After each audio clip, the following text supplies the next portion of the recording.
Wakil Gubernur DKI Jakarta Ahmad Riza Patria meninjau kesiapan salah satu hotel yang akan digunakan untuk isolasi mandiri pasien COVID-19 tanpa gejala. Hotel untuk isolasi mandiri harus memenuhi sejumlah persyaratan protokol kesehatan. Wagub DKI Jakarta Ahmad Riza Patria siang tadi mendatangi salah satu hotel yang akan dijadikan tempat isolasi mandiri bagi pasien tanpa gejala COVID-19. Riza Patria ingin memastikan hotel yang akan menjadi tempat isolasi mandiri memberikan layanan terbaik dan menerapkan sejumlah protokol kesehatan. Sejumlah persyaratan hotel untuk pasien tanpa gejala adalah memiliki sirkulasi udara yang baik, fasilitas laundry, tidak menggunakan karpet, dan dukungan Wi-Fi di setiap kamarnya.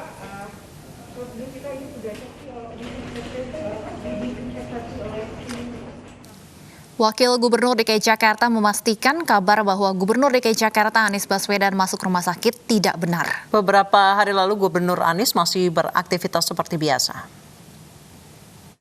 Kemarin masih komunikasi ya. Jadi Pak Anies kemarin bareng saya bersepeda mengecek tempat-tempat yang sedang kita rapikan, kita bersihkan di HI, di Jalan Kendal, di Suropati, beberapa titik ya Pak Gubernur dalam keadaan sehat. Ya. Ya tidak benar, jadi mohon juga masyarakat kalau ada informasi mohon di cross check sama-sama ya. Kemarin sore masih sama-sama saya. Ya. Pemerintah Provinsi DKI Jakarta mengizinkan pasien positif COVID-19 yang tidak bergejala untuk isolasi mandiri di rumah. Nantinya rumah yang digunakan warga untuk isolasi mandiri diberikan stiker khusus. Aturan isolasi mandiri tertuang dalam Keputusan Gubernur Nomor 980 Tahun 2020 tentang prosedur isolasi terkendali. Dalam aturan itu, masyarakat yang menjalani isolasi mandiri di rumah harus memenuhi syarat dan penilaian. Bagi warga yang menjalani isolasi mandiri, pemerintah Provinsi DKI Jakarta nantinya akan memberi tanda dengan menempel stiker khusus bertuliskan sedang melakukan isolasi mandiri. Namun kebijakan Pemprov DKI Jakarta memberi stiker khusus menuai pro dan kontra. Sebagian menilai langkah pemerintah DKI membuat hubungan sosial warga menjadi kurang baik, namun di sisi lain stiker khusus memberikan informasi kepada warga agar lebih waspada. Setuju untuk stiker itu karena untuk menandai untuk warga yang terkena OTG, karena kan sekarang nih lagi bertambah terus nih kasus COVID-nya nih. Jadi pemerintah mengupayakan ada wacana seperti tempel stiker per RT RW, per rumah, per kelurahan, seperti itu. Saya sih balik lagi ke lingkungannya ya. Kalau misalkan lingkungan dia kayak membatasi sosialisasi dia sama masyarakat juga kan, upaya pemerintah buat memasang stiker itu kan juga percuma aja gitu loh. Nah, kalau saya sih lebih setujunya memang harus dibawa ke tempat rehab aja kan, kayak wisma gitu, buat selebihnya biar dia bisa lebih mempercepat penyembuhannya sendiri. Sementara itu, pemirsa, pemerintah Kota Bandung segera memberlakukan pembatasan sosial berskala kampung atau mini lockdown. Aturan ini diterapkan karena penyebaran COVID-19 di Kota Bandung belum menunjukkan penurunan. Mengikuti arahan Presiden Joko Widodo, pemerintah Kota Bandung segera menerapkan pembatasan sosial skala kampung atau mini lockdown di kelurahan yang masuk zona merah. Kebijakan ini diterapkan seiring lonjakan penularan COVID-19 di Kota Bandung. Rencananya penutupan ruas jalan di level RW serta pembatasan aktivitas warga hingga pukul 9 malam akan segera diberlakukan.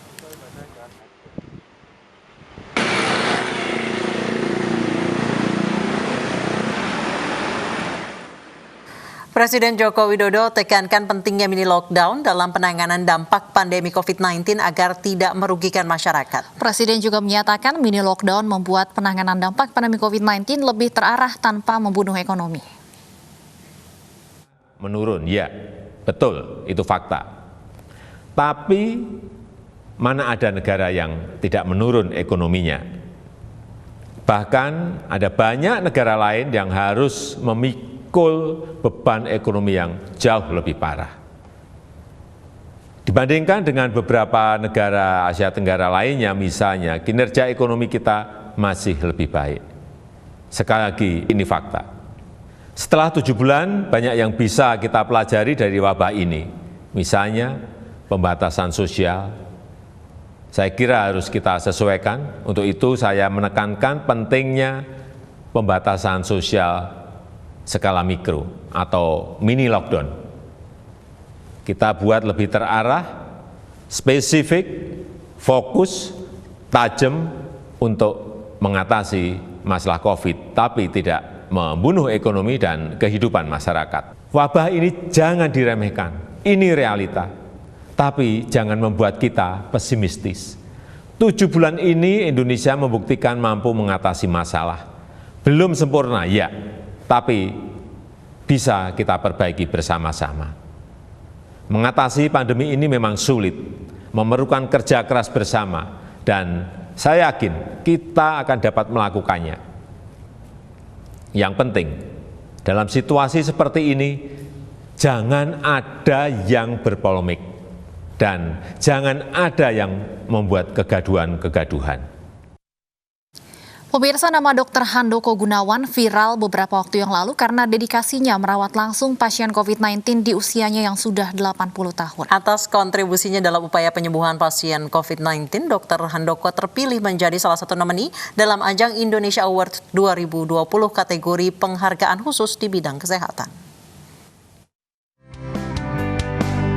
Dr. Handoko Gunawan adalah salah satu dokter spesialis paru yang berusia 80 tahun. Namanya sempat mendadak viral di media sosial lantaran menjadi jajaran dokter yang langsung menangani pasien corona. Dr. Handoko tetap berjuang merawat pasien terinfeksi COVID-19 meski sudah dilarang pihak keluarga.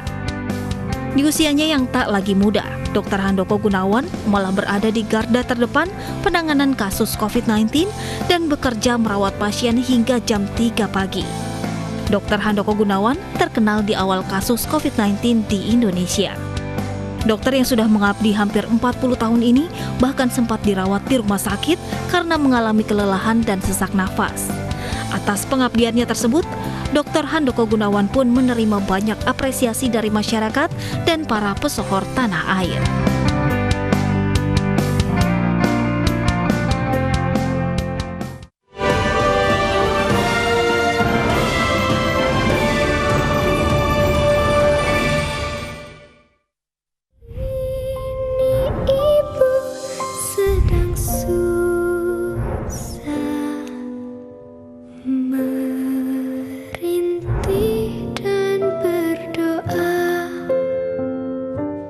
Usai sudah kebersamaan kita dalam iNews sore hari ini, mewakili teman-teman yang bertugas, saya Anissa Dasuki. Dan saya Stephanie Patricia, terima kasih atas kebersamaan Anda, selamat sore dan sampai jumpa.